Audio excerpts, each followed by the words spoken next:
बार बार तुम्हें मेरा हाल जानना है? हाँ, क्यों मेरे हालचाल के लिए परेशान हो? मैं जिंदा रहूं या मर जाऊं तुम्हें उससे क्या ही फर्क पड़ता है? हाँ, 8 साल पहले भी तुमने मेरे साथ यही किया था और आज 8 सालों बाद भी तुम जरा सा भी नहीं बदले हो मुझे लेकर। मैं तुम्हारे लिए हमेशा बेकार की चीज ही रही हूँ ना। मैं जीऊं या मर जाऊं तुम्हें कोई फर्क नहीं पड़ता, तो क्यों मेरा हाल चाल जानने के लिए इतना परेशान हो? क्यों इतने उतावले हो रहे हो? क्यों हॉस्पिटल के चक्कर लगा रहे हो? हाँ, मुझे मेरे हाल पे छोड़ क्यों नहीं देते तुम? मान्यता, प्लीज मुझे माफ कर दो। मुझसे गलती हुई थी। 8 साल पहले मैंने जो किया उसके लिए मैं बहुत पछताता हूँ, बहुत शर्मिंदा हूँ मैं। मुझे तुमसे बात करनी चाहिए थी। मैंने जो भी फैसला लिया उसमें तुम्हारी मैंने जरा सी भी रजामंदी लेना जरूरी नहीं समझा। रिश्ता हम दोनों का था तो मर्जी भी हम दोनों की होनी चाहिए थी। मैंने खुद तो कुर्बानी दी और साथ में तुम्हारी कुर्बानी भी दे दी, वो भी तुमसे बिना पूछे। मैं मानता हूँ कि मेरी गलती है। मैंने बिना तुमसे पूछे तुम्हारी चीज को तुमसे दूर कर दिया। मुझे माफ कर दो मान्यता। मुझसे गलती हुई थी आज 8 साल पहले आज से। लेकिन मान्यता, अभी अभी की जो हालात है ना, उसे समझने की कोशिश करो। तुम बहुत बीमार हो गई थी, इसीलिए मैं तुम्हारा हाल चाल लेने के लिए परेशान था। मान्यता, तुम्हारी माँ ने तो मुझे तुमसे मिलने तक नहीं दिया, तुम्हें देखने तक को नहीं दिया उन्होंने। तुम्हें क्या पता, इन 8 सालों में मैं हर पल मर मर के जी हूँ। हर दिन मैं यही सोचती थी कि आखिर मेरी गलती क्या रही होगी, क्यों किया होगा तुमने मेरे साथ ऐसा। एक भी पल तुम्हें मैं भूल नहीं पाई। और इन 8 सालों बाद जब तुम मुझे वापस मिले हो, क्या तुम्हारे साथ उठना बैठना भी मेरे लिए गुनाह हो गया है? आखिर 8 साल पहले तुम्हें मुझसे दूर क्यों किया गया? तुमने हमारे रिश्ते की कुर्बानी क्यों दी थी? तुमने पूछा था मुझसे, हाँ, ये करने से पहले? बचपन में मुझसे प्यार करने से पहले तुमने मुझसे पूछा था?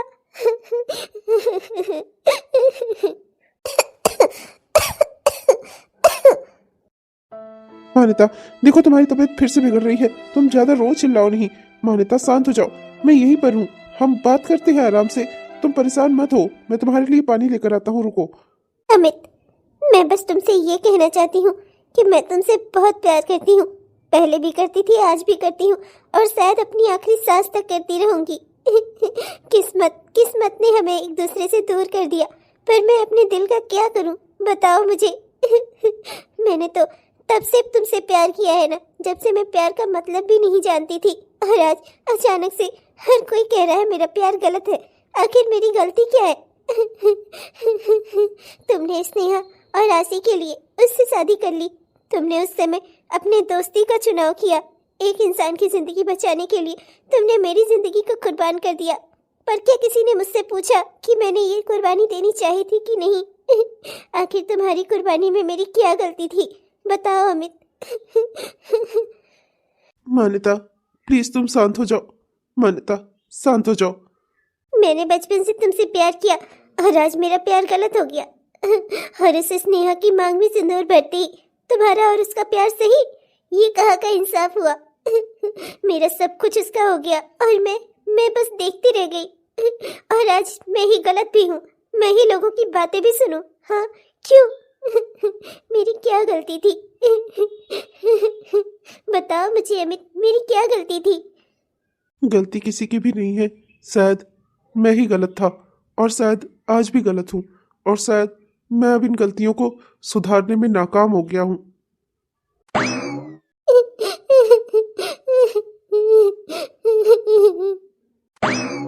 आज तो ऑफिस की छुट्टी थी। प्रमोद भैया का फोन आया था और उन्होंने ही बताया वो अपनी फैमिली के साथ पिकनिक पर जा रहे थे और चाहते थे कि हमारी फैमिली भी साथ में चले। इन 8 सालों में कभी ऐसा नहीं हुआ कि उन्हें अकेले पिकनिक पर जाना पड़ा हो। हम सब दोनों फैमिलियां हमेशा साथ में मिलकर जाते थे। पर अब अमित जी की प्रायोरिटीज बदल रही हैं। उनकी प्राथमिकताएं जिंदगी की बदल रही हैं। अब उनकी प्राथमिकता में उनकी बेटी और उनकी बीवी और माँ नहीं आते, शायद कोई और आता है। मैंने अपने स्तर से कोशिश की थी उन्हें समझाने की, पर ना जाने ही मेरी बातों का उन पर कोई असर भी हुआ या नहीं। आज भी वो मुझे खोए खोए से ही लगते हैं। ऐसा लगता है जैसे उनका शरीर तो यहाँ हो इस घर में, पर उनका मन कहीं और हो, शायद उस डॉक्टरनी के पास। कभी कभी तो मुझे अफसोस होता है उस डॉक्टरनी के लिए। अमित जी उसका पहला प्यार थे और वो दोनों एक दूसरे से शादी भी करने वाले थे, सगाई भी हो चुकी थी। उसके मन को कितनी ठेस पहुंची होगी जब उसे पता चला होगा कि उन्होंने अलग शादी कर ली। तो मैं जानती हूँ और मुझे दुख भी होता है कि मैं दो प्यार करने वालों के बीच में आ गई। पर अब जिंदगी में हालात बदल चुके हैं। मेरी जिंदगी में मेरी बच्ची है और मैं सबसे पहले उसी के बारे में सोचूंगी। अगर आज वो ना होती तो शायद मैं अमित जी के साथ शादी कभी न करती। मेरा भी तो प्यार कहीं और था, और मैं जानती हूँ अपना प्यार खोने का दर्द क्या होता है, मुझे अच्छे से पता है। और मैं जानती हूँ कि वो डॉक्टरनी अभी किस दुख से गुजर रही होगी, पर ये जिंदगी है, इंसान को सब कुछ सहकर जिंदगी में आगे बढ़ना ही होता है। यही जीना है, यही जिंदगी है, इसी को जीना कहते हैं।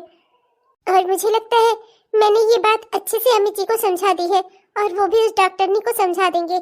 क्या किया ही जा सकता है, किस्मत से सब कुछ वैसा नहीं होता जैसा हम सोच कर चलते हैं। कभी कभी किस्मत हमें वो रंग दिखाती है जो हमने कभी सोचा भी ना हो, इसी को किस्मत कहते हैं। अरे बहू क्या कर रही है? बाहर धूप निकल आई है, जल्दी से किचन का काम खत्म कर, चल बाहर चलकर बैठते हैं। क्या कर रही है 1 घंटा से? मैं अपनी पोती को लेकर वहाँ बाहर बैठी हुई हूँ और सोच रही हूँ कि अब तू आए, अब तू आए, अरे 1 कप चाय ही ले आ। लेकिन नहीं, पता नहीं ही किस सोच में पड़ी हुई है तू। अरे बहू सुन भी रही है मैं क्या कह रही हूँ? अरे वो कुछ नहीं माँ जी, बस किचन का काम ही खत्म कर रही थी, किसी सोच में नहीं हूँ। आप बाहर बैठिए, मैं बस चाय बनाकर लेकर आ रही हूँ आपके पास। हाँ ठीक है बहू, पर मैंने तुझसे एक बात कही थी अभी चंद रोज पहले, तुझे अगर ध्यान हो तो। देख बहू, मैं क्या कह रही थी ना, बहुत ज्यादा समय लगाना ठीक नहीं है बेटा। अब देख तेरी भी उम्र हो रही है, फिर आगे दिक्कतें होंगी। बच्चे समझ मेरी बात को, बस 2 बच्चे हो जाए, फिर उसके बाद तुम लोग अपना आराम से रहना, कोई दिक्कत की बात नहीं है। पर मेरे ख्याल से कम 2 बच्चे कर ले। मैं तो बस यही कहूंगी, मेरी बात समझ में आई थी ना तुझे? तूने कुछ बताया नहीं मुझे। अरे बहू क्या हुआ, सर क्यों नीचा कर लिया? अरे बता भी दे। अगर देख, मैं भाई पोता पोती में मैं भेदभाव नहीं करती, पर कम से कम घर में 2 बच्चे होने चाहिए। मेरे परिवार में वैसे भी लोग कम है, मैं चाहती हूँ कम से कम 2 बच्चे रहे तो आराम से खेलते घूमते दिन गुजर जाए। तू मेरी बातों का कोई जवाब नहीं दे रही है। देख बेटा, अगर मेरे बेटे से कोई समस्या है तुझे तो मुझे बता, मैं उससे खुद बात कर लेती हूँ, अगर तू कहे तो। अरे नहीं नहीं माँ जी, उसकी कोई जरूरत नहीं है, मैं इनसे बात कर लूंगी, आप परेशान मत होइए। मैं जल्दी ही बात करके कुछ ना कुछ निर्णय लेती हूँ माँ जी। अब जैसा तो ठीक समझ बहू। अब देख तेरी शादी को इतने साल हो रहे हैं और राशि भी बड़ी होती जा रही है। देख बेटा, जल्दी ही दूसरा बच्चा कर लेना चाहिए तुझे। दोनों बच्चे एक साथ खेलते घूमते बड़े हो जाएंगे, तुझे पता भी नहीं चलेगा, वरना बहुत लेट करेगी ना तो आगे दिक्कतें तेरे लिए ही होंगी। अरे सासों में हर चीज का मुझे तजुर्बा है, अपने तजुर्बे के आधार पर ही कह रही हूँ। समझ में आया तुझे? चल ठीक है, फिर जैसे तुम लोग समझो अपना। हाँ मैं कोई दबाव नहीं बना रही बेटा, बस लेकिन जो सही है ना मैं वही समझाने की कोशिश करती हूँ। देख ले, यहाँ तेरे आसपास तेरे साथ जिनकी शादियां हुई थी सबके 2-2 3-3 बच्चे हैं। अरे चल मान 3 न कर, कम से कम 2 तो कर ही ले, हम 2 हमारे 2। चल अब चाय लेके आ बाहर, मैं बैठी हूँ। मेरी जिंदगी में भी ना पता नहीं क्या क्या दिन देखने को लिखा है। माँ जी की उम्मीदें मुझसे दिन प्रतिदिन बढ़ती ही जा रही हैं, और इनका बेटा मुझे छूना तो दूर, मेरी ओर देखना भी नहीं पसंद करता। मुझसे प्यार करना तो उसके लिए बहुत बड़ी बात है। उसका मन तो कहीं बाहर लगा हुआ है, अब मैंने क्या ही समझाऊं। मेरे लिए भी ये सब कुछ आसान नहीं है, अपने पहले प्यार को भुलाकर जिंदगी में आगे बढ़ना, किसी और से शादी करना, परिवार बसाना। पर मैं करूं क्या? ये सब कुछ मैं अपनी बेटी आसी के लिए कर रही हूँ। अगर आसी आज मेरी लाइफ में ना होती तो शायद मैं जिंदा भी ना होती, मर गई होती अपने अविनाश के साथ। पर मैं अपनी जिंदगी जी रही हूँ अपनी बच्ची की वजह से। मैं नहीं चाहती उसके सर से बाप का हाथ साया हटे। मैं बस अपनी बच्ची के लिए एक परिवार बनाना चाहती हूँ। क्या गलत सोच है मेरी? अगर मैं स्वार्थी हूँ तो क्या गलत है इसमें? एक माँ अपनी बच्ची के लिए हमेशा स्वार्थी होती है। पर मैं अमित को कैसे समझाऊं कि उसे भी अपनी बीती हुई जिंदगी को भूलकर आगे बढ़ना ही होगा, क्योंकि ये चुनाव उसने खुद किया था 8 साल पहले। आ गए आप? आजकल आप कहाँ रहते हैं, किसी को कोई खबर नहीं होती है ना? आज ऑफिस में काफी काम ज्यादा था ना, इसीलिए तो आपने मेरी कॉल भी नहीं उठाई है ना? हाँ, आज ऑफिस में काफी मीटिंग्स थी, उसी में लेट हो गया। नहीं ध्यान गया होगा फोन की ओर, नहीं देखा मैंने। इतनी भी बड़ी क्या बात हो गई? और तुम मुझे फोन क्यों कर रही थी? कोई खास बात थी क्या? मैं आपकी पत्नी हूँ, लगता है याद दिलाना पड़ेगा आपको कि आपका एक परिवार भी है। आपकी पत्नी है जिसमें आपकी बेटी है और आपकी माँ है, शायद याद दिलाना पड़ेगा ना आपको। वही याद दिलाने के लिए फोन कर रही थी। मैं आपकी पत्नी हूँ, आपको कभी भी फोन कर सकती हूँ। क्या जब कुछ खास हुआ हो तभी मुझे फोन करना चाहिए? वो क्यों फेर लिया आपने? जवाब दीजिए मुझे। आज ऑफिस में बहुत ज्यादा मीटिंग्स थी ना, तभी तो बाकी लोग ऑफिस की छुट्टी पर थे। एक अकेले आप जो काम कर रहे थे, काम तो ज्यादा होगा ही। तुम कहना क्या चाह रही हो? साफ साफ बोलोगी? मेरी बात ध्यान से सुनिए।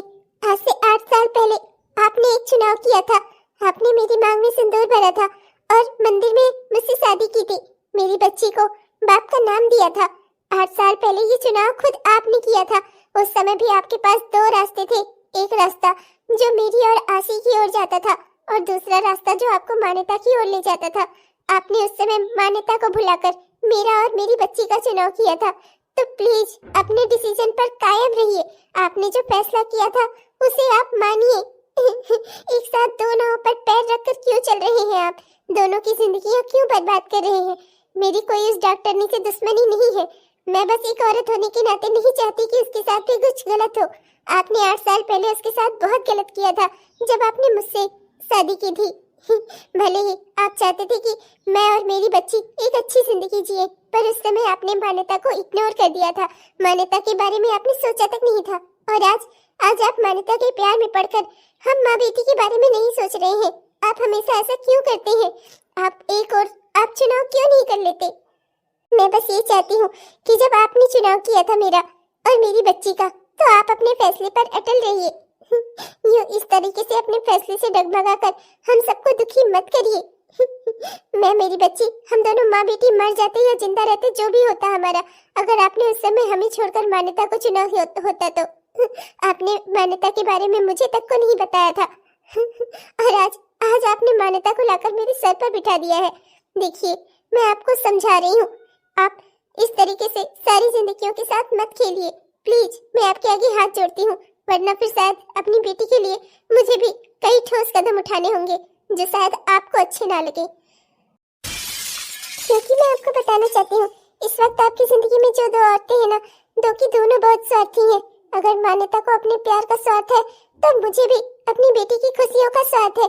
अगर मान्यता अपने प्यार को अपने से दूर नहीं होने दे सकती, तो मैं भी अपनी बेटी की सर से उसके बाप के साया को दूर नहीं होने दे सकती।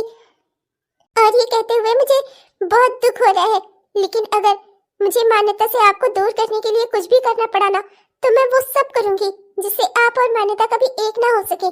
मैं आपको बता दूं, मैं अपनी बेटी का परिवार नहीं टूटने दूंगी। उसके लिए मुझे जो भी करना पड़े ना, मैं वो करूंगी। जितने भी ठोस कदम उठाने पड़े ना, उठाऊंगी। मैं आपको बता दूं, एक माँ बहुत खतरनाक होती है एक घायल प्रेमिका की तुलना में। आप ये अच्छे से समझ लीजिएगा। और अगर आप चाहते हैं कि मान्यता अपनी जिंदगी में खुश रहे, तो चुपचाप से उसकी जिंदगी से दूर हो जाइए। समझ में आया आपको? आप भले ही आज मुझे दुनिया की सबसे नीच और घटिया औरत समझिए, आपने शायद आज से पहले मेरा ये रूप कभी ना देखा हो, पर अब पानी सर से ऊपर हो गया है। मैं अपनी बच्ची को इस तरीके से अकेले भटकता हुआ नहीं छोड़ सकती। मैं अपनी बेटी को इस तरीके से उसका परिवार खत्म होते हुए नहीं देख सकती। अगर बात सिर्फ मेरी होती तो मैं आपको कब का छोड़ देती, मिलने देती आपको अपने प्यार से। पर अब बात मेरी बेटी की है, और मैं ये बिल्कुल नहीं होने दूंगी कि मेरी बेटी से उसका बाप कोई छीन ले जाए, चाहे उसके लिए मुझे कुछ भी करना पड़े। मैं हार गया हूँ अपनी जिंदगी से, हार मान ली है मैंने। किसी एक को खुश करने जाता हूँ तो दूसरा नाराज हो जाता है। मान्यता से नहीं मिलता तो उसे लगता है इन 8 सालों में मैंने उसके बारे में कभी नहीं सोचा, मैंने उसे हमेशा छोड़ा है दूसरों के लिए। और जब मान्यता के पास जाता हूँ तो स्नेहा को ऐसा लगता है कि मैं उसे धोखा दे रहा हूँ। मैं करूँ तो करूँ क्या? किसे खुश रखूँ मैं अपनी जिंदगी में? मैं तो दोनों ओर से हारा हुआ हूँ। यार अविनाश, क्यों चले गए तुम हमें यूं अचानक छोड़कर? इन 8 सालों में कानून ने तो तुम्हें मरा हुआ समझ लिया, पर तुम मर के भी हमारे बीच से कभी नहीं गए। तुम्हारा जाना मेरी जिंदगी में तूफान लेकर आया, जो तूफान मेरी जिंदगी में थमने का नाम नहीं ले रहा है। मैं चाहता था कि तुम्हारी निशानी, तुम्हारी बेटी, तुम्हारी जिम्मेदारी, तुम्हारी बीवी, हर कोई सुख से रहे, आराम से रहे, पर उसके लिए शायद मैंने किसी और की जिंदगी तबाह कर दी। अब सब कुछ मुझसे संभाले नहीं संभल रहा है यार, मैं करूँ तो करूँ क्या? वैसे देखो ना, सारे सूट अच्छे हैं, मैं तो कंफ्यूज हो जाती हूँ। ये तुम्हारा फेवरेट वाला ले लूं क्या? तुम्हें ब्लू कलर बहुत पसंद था ना, ये वाला ले लूं क्या? अच्छा लगेगा मेरे ऊपर? बताओ ना अमित। क्या हुआ अमित, तुम इतना परेशान क्यों हो? बताओ कि मुझे क्या हुआ, क्या कोई परेशानी है क्या? मान्यता, वो स्नेहा नहीं चाहती कि मैं तुमसे मिलूं जुलूं। स्नेहा ने मुझे धमकी दी है कि अगर मैंने तुमसे मिलना और तुम्हारे साथ यूं घूमना बंद ना किया ना, तो वो कुछ ऐसा करेगी जो उसे नहीं करना चाहिए। मैं तब से यही सोच रहा हूँ। देखो मान्यता, तुम अपनी जिंदगी में खुश रहो, मैं बस यही चाहता हूँ। मैं तुम्हारी जिंदगी में रहूँ या ना रहूँ, 8 साल पहले आखिर मैंने ही तुम्हारी कुर्बानी दी थी। मैं शायद तुम्हारे लायक कभी था ही नहीं। प्लीज मुझे भूल जाओ। मैं नहीं चाहता मान्यता तुम्हारी जिंदगी में फिर से मेरी वजह से कोई दुख आए या कोई नया तूफान खड़ा हो। तुम्हारी वजह से कभी कोई दुख नहीं आएगा मेरी जिंदगी में। तुम्हारे वापस लौटने से सिर्फ खुशियां आई हैं। मुझे समझ नहीं आता आखिर स्नेहा को इसमें प्रॉब्लम क्या है। वो वैसे भी तुम्हारी बीवी नहीं है, सिर्फ जिम्मेदारी है तुम्हारी। वो तुम्हारी पत्नी क्यों बनना चाहती है मुझे समझ में नहीं आ रहा है। और वैसे भी हम सिर्फ एक अच्छे दोस्त की तरह बाहर मिलते हैं, घूमते हैं और बातें करते हैं, इसमें गलत क्या है? क्या 8 सालों के बाद मेरा इतना भी हक नहीं बनता कि मैं अपने बचपन के दोस्त के साथ घूम फिर सकूं, उससे बातें कर सकूं? आखिर वो स्नेहा इस बात से इतना जलती क्यों है? मुझे समझ नहीं आता। इतनी नैरो माइंडेड कैसे है वो, इतनी छोटी सोच वाली? या फिर उसे ये डर लगता है कि कहीं मैं तुम्हें उससे उड़ा न ले जाऊं। फिक्र मत करो, वो ऐसा कुछ नहीं करेगी, तुम चिंता मत करो। हाँ, ये वाला ड्रेस देखो, तुम मेरे साथ जब तक रहा करो ना, स्नेहा और इसकी बातों को भूल जाया करो। ये कैसा लग रहा है? ये वाला सुंदर लगेगा क्या मेरे ऊपर? बहुत सुंदर लगेगा। आसी, ये क्या किया तुमने? अपना बैग क्यों फेंका? हाँ, कॉपी किताब फेंकने की चीज होती है क्या? गुस्सा अलग की चीज है, पर तुम्हारी इस तरीके की हरकत ना मैं बिल्कुल बर्दाश्त नहीं करूंगी। समझ में आया तुम्हारे? दादी। अरे क्या कर रही है बहू? आराम से बात कर ले, बच्ची है छोटी।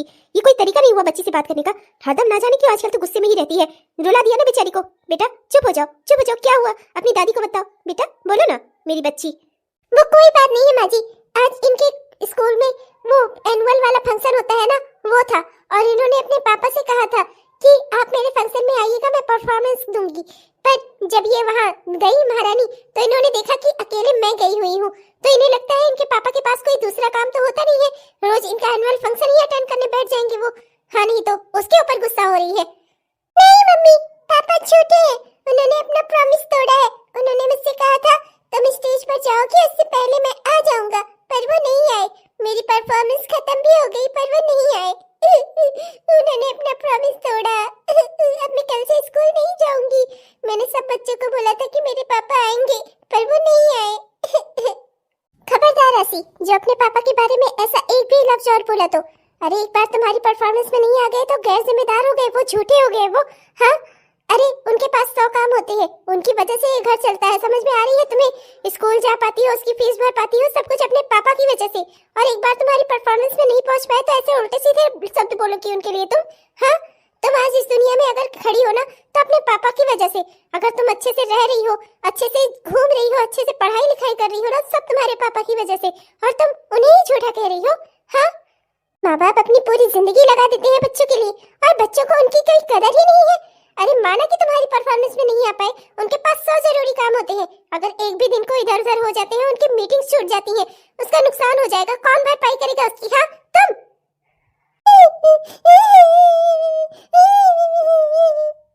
दादी। बहू ये सब क्या है? कोई बच्ची से ऐसे बात करता है क्या? डरा दिया तूने उसे? यही बात तो उसे आराम से भी तो कह सकती थी ना, समझ जाएगी। वो छोटी है अभी, इतनी भी बड़ी नहीं है कि तेरी इन बड़ी बड़ी बातों को समझ सके। तो नहीं समझ सकती ना माँ जी, तो इसे कहिए कि ये समझे। इसे बड़ी होना पड़ेगा, वक्त से पहले बड़ी होना पड़ेगा। इसे पता चलना चाहिए इसके पापा ने इसके लिए क्या क्या किया है, इसकी माँ ने इसके लिए क्या क्या किया है, हम दोनों ने इसके लिए क्या क्या किया है। इसे इसकी समझ होनी चाहिए। जिंदगी में मेरी 100 मुसीबतें हैं, उनमें से मैं और ज्यादा नहीं झेल सकती।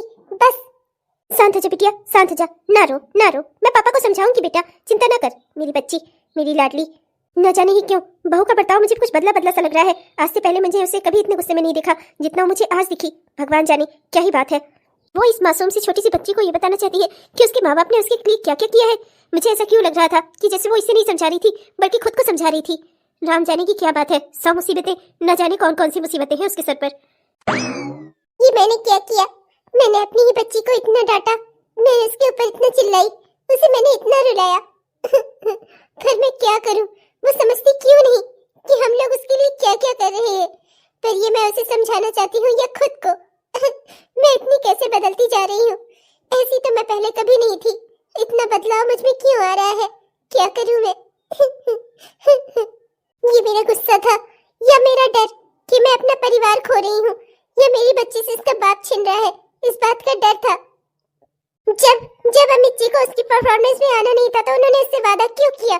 क्यों नहीं बता देते अपनी बेटी को कि आजकल वो कहाँ रहते हैं, कहाँ रंगीन हो रहे हैं उनकी दिन रात? क्यों नहीं बता देते अपनी बेटी को? क्यों उसे धोखे में रख रहे हैं? क्यों नहीं कह देते खुलकर कि वो उसके बाप नहीं है और अब वो उसकी जिम्मेदारियां नहीं उठाना चाहते? उन्हें अपनी जिंदगी में अपना बीता हुआ प्यार याद आ रहा है। क्यों नहीं बता देते अपनी बेटी को? आज पहली बार मेरी बच्ची को इतना दुख हुआ है और इसके इस दुख में मैं भी शामिल नहीं हो पाई। कहीं ना कहीं उसका ये दुख देखकर टूट गई मैं अंदर तक।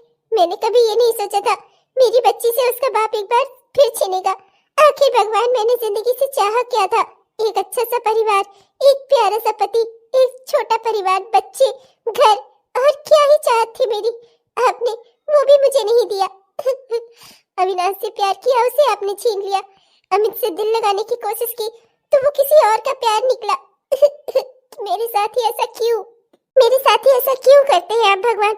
मेरी ही क्या गलती है? क्या मुझे जिंदगी में एक सुखी परिवार की चाहत थी, वो पूरी नहीं होनी चाहिए थी? ऐसा कौन सा पाप किया है मैंने? क्यों आप मेरी बच्ची से उसका बाप छीन रहे हैं और मेरा प्यारा घर तोड़ रहे हैं? क्यों? अब चाहे जो भी हो, मैं अपनी बेटी से उसका बाप नहीं छीनने दूंगी। मैं अपना परिवार नहीं टूटने दूंगी, चाहे इसके लिए मुझे जो कुछ भी ना करना पड़े। मैं अपने आप को बदलूंगी। मैं दूसरों के बारे में हमेशा सोचती आई हूँ, पर अब मैं अपनी बेटी के बारे में सोचूंगी। मुझे नहीं जानना कि दुनिया में किसको मेरे किए से क्या दुख होता है, क्या फर्क पड़ता है, पर मैं बस अपनी बच्ची का भला चाहती हूँ और वो मैं करके रहूंगी। मैं अपना परिवार नहीं टूटने दूंगी। मैंने आपको वार्निंग दी थी अमित जी कि आप मान्यता को छोड़कर अपनी जिंदगी में वापस लौट आइए। 8 साल पहले जो चुनाव करना था आप वो कर चुके हैं। अब उसमें कोई बदलाव नहीं हो सकता। अब आपका चुनाव बदल नहीं सकता। पर आपने मेरी बात नहीं मानी। लगता है मान्यता भी मेरी बात नहीं मान रही है। अब मुझे ही कुछ न कुछ ऐसा करना होगा जिससे आप लोगों को सच्चाई का आईना दिख सके, आप लोगों की समझ में आ सके कि आप दोनों जो कर रहे हैं वो गलत है। अमित जी अब किसी बच्ची के बाप हैं, ये मुझे मान्यता को समझाना ही होगा। भले ही इसके लिए लोग मुझे दो प्यार करने वालों के बीच का दुश्मन ही क्यों न समझे, लोग मुझे खराब समझे तो समझे, चाहे जो मेरे बारे में जो सोचे, पर इस वक्त मैं सिर्फ अपनी बेटी के बारे में सोचूंगी। आंटी जी, मैं जानती हूँ कि मैं आपकी कोई नहीं हूँ और मान्यता आपकी बेटी है, इसलिए आपको शायद बुरा लगे मेरी बातों का, पर ये सच्चाई है। एक औरत होने के नाते मैं कह रही हूँ, न सिर्फ इस डर की वजह से कि वो मेरा घर तोड़ रही है, बल्कि इस नाते भी मैं आपको ये समझा रही हूँ कि मैं एक औरत हूँ और मैं नहीं चाहती कि वो अपनी जिंदगी में एक बार फिर से कोई धक्का खाए। मैं जानती हूँ आज से 8 साल पहले उसके साथ अन्याय हुआ था, पर उसकी वजह मैं और मेरी बच्ची नहीं थे। वो अन्याय जिसने उस इंसान के साथ खुद किया था, उस इंसान की खुद का चुनाव था। मैंने उससे ये करने को नहीं कहा था, पर आज 8 साल बाद जो कुछ हो रहा है ना, वो मेरी बच्ची और मेरी जिंदगी पर असर डाल रहा है। पर इन सब मामलों में तुम अपने पति को क्यों नहीं रोकती? अब वो एक बच्ची का बाप हो गया है। वो हॉस्पिटल में मेरी बेटी से मिलने आया था, मैंने तभी उसे रोका था और समझाने की कोशिश की थी। तुम भी उसे क्यों नहीं समझाती कि वो अपनी जिंदगी में रहे? अब मेरी बेटी को छोड़ दे, उसे उसके हाल पर छोड़ दे और उसे उसकी जिंदगी जीने दे। क्यों वो मेरी बेटी की जिंदगी बर्बाद कर रहा है? आपको क्या लगता है आंटी जी, मैंने कोशिश नहीं की होगी? मैंने उन्हें बहुत समझाया है, पर वो मेरी बातों को समझने के लिए अब तैयार ही नहीं है। 8 साल पहले उन्होंने खुद आपकी बेटी को छोड़कर मुझसे शादी की थी और आज 8 साल बाद वो अपनी मर्जी से मुझे छोड़कर आपकी बेटी को चुन रहे हैं। पर अब जिंदगी में मेरी बदलाव हो चुका है, मेरी बच्ची आ चुकी है। मैं अपनी बेटी के सर से उसके बाप का साया नहीं छीनने दे सकती। आंटी जी प्लीज मेरी बात समझने की कोशिश करिए। आंटी जी मैं आज आपके सामने हाथ जोड़ रही हूँ, एक माँ होने के नाते प्लीज मेरा दर्द समझिए। आपकी भी एक बेटी है, मुझे अपनी बेटी की जगह रखकर देखिए। अगर मान्यता के साथ ऐसा कुछ होता तो आप लोग क्या करते? प्लीज आंटी जी मेरी बात समझने की कोशिश करिए। मेरी बच्ची भी अभी छोटी है, आप तो अच्छे से समझ सकती हैं। एक बच्ची से अगर उसका बाप दूर हो जाए तो वो अपनी जिंदगी कैसे काटेगी, कैसे जिंदगी में आगे बढ़ पाएगी? प्लीज माँ जी प्लीज। अंकल जी आप तो समझने की कोशिश करिए, आपकी एक बेटी है। अगर आप अपनी बेटी से दूर हो जाते तो आज उसकी जिंदगी क्या ऐसी होती? क्या वो इतनी बड़ी डॉक्टर हो पाती?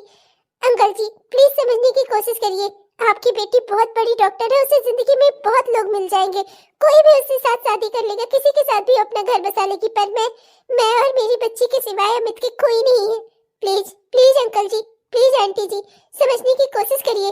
अगर मान्यता को कोई रोक सकता है ना तो वो सिर्फ आप दोनों। अगर आप दोनों ने मान्यता को रोक दिया ना तो मेरे पति अपने आप ही मान्यता से दूर हो जाएंगे।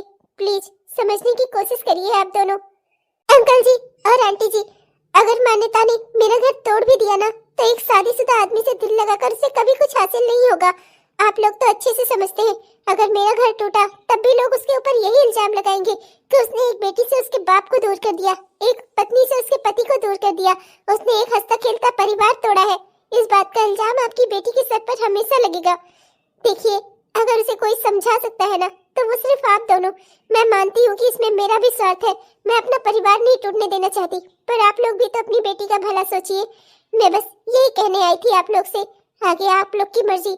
अगर मान्यता के बहकते हुए कदमों को कोई संभाल सकता है तो वो आप दोनों है। अगर मान्यता को इस दुनिया में कोई समझा सकता है तो वो सिर्फ आप दोनों है।